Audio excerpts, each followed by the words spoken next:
السلام علیکم ورحمۃ اللہ وبرکاتہ۔ میرے پیارے عزیز دوستو، آئیے گا آج میں اس ویڈیو کے اندر آپ کو بتانے کے لیے جا رہا ہوں کہ دونوں سجدوں کے بیچ میں کون سی دعا پڑھی جاتی ہے۔ ایک ہم نے سجدہ کر لیا اور سجدہ کر کے جب ہم بیٹھتے ہیں نا تو وہاں پر اس وقت کون سی دعا پڑھی جاتی ہے۔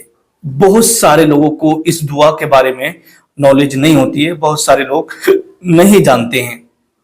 جو ماشاءاللہ پڑھے لکھے لوگ ہیں، چاہے وہ ہمارے اسلامی بھائی ہو یا اسلامی بہنیں ہوں، تو انہیں تو معلوم ہوتا ہے، لیکن دونوں سجدوں کے بیچ میں کون سی دعا پڑھی جاتی ہے ابھی میں آپ کو اس ویڈیو کے اندر بتانے کے لیے جا رہا ہوں۔ اور اس کے بعد میں آپ کو یہ بتاؤں گا ویڈیو کے لاسٹ میں کہ جسے یہ چار چیزیں مل گئیں تو اللہ کے نبی نے فرمایا اسے دنیا کی ساری چیزیں مل گئیں۔ اب آخر وہ چار چیزیں کون کون سی ہیں، اگر آپ جاننا چاہتے ہیں اور علم حاصل کرنا چاہتے ہیں تو اس پوری ویڈیو کو مکمل دیکھیے گا۔ انشاءاللہ تبارک و تعالی آپ کے علم میں بھی اضافہ ہوگا اور پھر سننے کے بعد آپ کی طبیعت خوش ہو جائے گی۔ آئیے ہم شروع کرتے ہیں کہ دونوں سجدوں کے بیچ میں کون سی دعا پڑھتے ہیں۔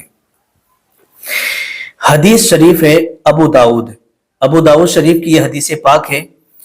اللہ کے نبی صلی اللہ تعالی علیہ وسلم نے اس دعا کو بیان فرمایا۔ دعا کیا ہے؟ دعا یہ ہے اللہم اغفر لی وارحمنی وہدنی وعافنی وارزقنی۔ یہ دعا دونوں سجدوں کے بیچ میں پڑھی جاتی ہے۔ اب آخر اس دعا کو دونوں سجدوں کے بیچ میں کیوں پڑھا جاتا ہے نا؟ اس کا ترجمہ، اس کا مطلب کیا ہوتا ہے، اس دعا کو کیوں پڑھتے ہیں وہ ذرا آپ سمجھ لیجیے گا۔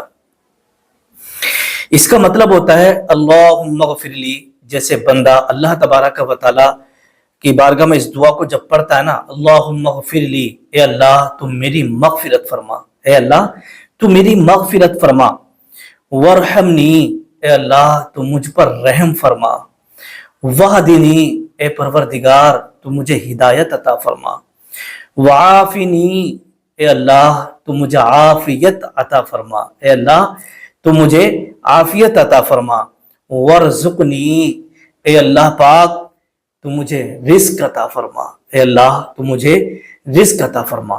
تو اس دعا میں کتنی چیزیں بندے نے اپنے رب سے مانگ لی ہیں۔ پہلی چیز کہ میری مغفرت فرما، اے اللہ مجھ سے جو بھی گناہ ہو گئے ہیں جانے میں انجانے میں تو اسے بخش دے، میری مغفرت فرما دے، ٹھیک۔ دوسری چیز، اے اللہ تو مجھ پر اپنا رحم فرما اور ہدایت عطا فرما اور مجھے عافیت عطا فرما اور ورزقنی، اور مجھے رزق عطا فرما۔ اب میرے پیارے اسلامی بھائیوں، آپ نماز کے لیے جا رہے ہیں، آپ کے گھر میں تنگدستی چل رہی ہے، غریبی چل رہی ہے، آپ پریشان حال ہیں اور آپ اپنے راستے سے بھٹکے ہوئے چل رہے ہیں اور آپ چاہتے ہیں اللہ کی رحمتیں ہمارے اوپر نازل ہو، آپ چاہتے ہیں کہ اچھا رزق آپ کو ملے، اچھی روزی آپ کو ملے، آپ چاہتے ہیں کہ اللہ پاک جو ہے آپ کو ہدایت دے، تو پھر اس دعا کو آپ ضرور پڑھ لیا کریں، اس دعا کو آپ ضرور پڑھ لیا کریں۔ لیکن آئیے گا اس میں بھی ایک مسئلہ ہے۔ جیسے مان لیجیے گا آپ گئے نماز پڑھنے مسجد میں اور امام صاحب نماز پڑھا رہے ہیں، تو کیا ہم امام صاحب کے پیچھے اس دعا کو پڑھ سکتے ہیں؟ نہیں پڑھ سکتے ہیں۔ یا امام صاحب بھی اس دعا کو پڑھ سکتے ہیں یا نہیں پڑھ سکتے ہیں؟ تو یہ مسئلہ بھی آپ ذرا سمجھ لیجیے گا۔ دیکھیے گا، اب آپ چاہے سنتیں پڑھ رہے ہوں یا فرض نماز پڑھ رہے ہوں یا نفل نماز پڑھ رہے ہوں، ہر نماز میں آپ اس دعا کو دونوں سجدوں کے بیچ میں پڑھ سکتے ہیں، کوئی حرج نہیں ہے۔ لیکن کنڈیشن کیا ہے اسے آپ ذرا سمجھ لیں۔ دیکھیے گا، اگر آپ امام صاحب کے پیچھے نماز پڑھ رہے ہیں تو پھر آپ اس دعا کو نہیں پڑھیں گے۔ اگر امام صاحب کے پیچھے جیسے آپ گئے اور جماعت ہو رہی ہے اور امام صاحب کے پیچھے نماز پڑھ رہے ہیں تو پھر آپ اس دعا کو مت پڑھیے گا۔ کیوں؟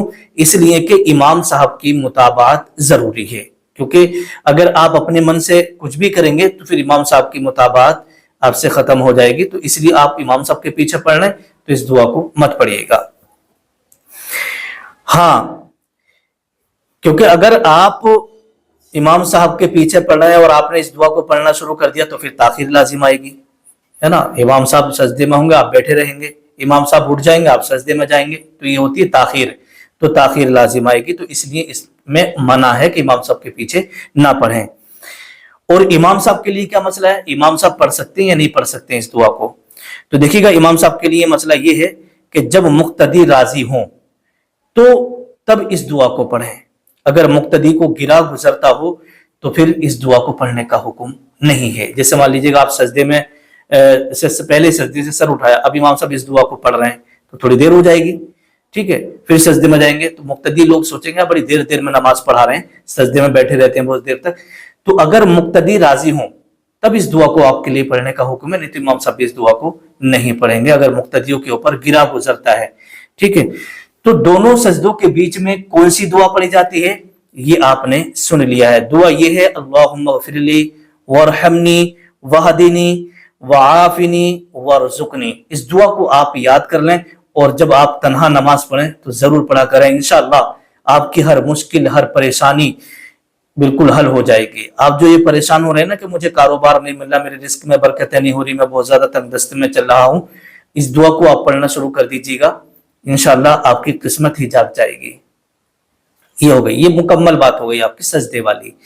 اب جیسے کہ میں نے ویڈیو کے شروع میں آپ سے بتایا تھا کہ جسے یہ 4 چیزیں مل گئیں تو اسے دنیا اور آخرت کی بہت بڑی دولت مل گئی.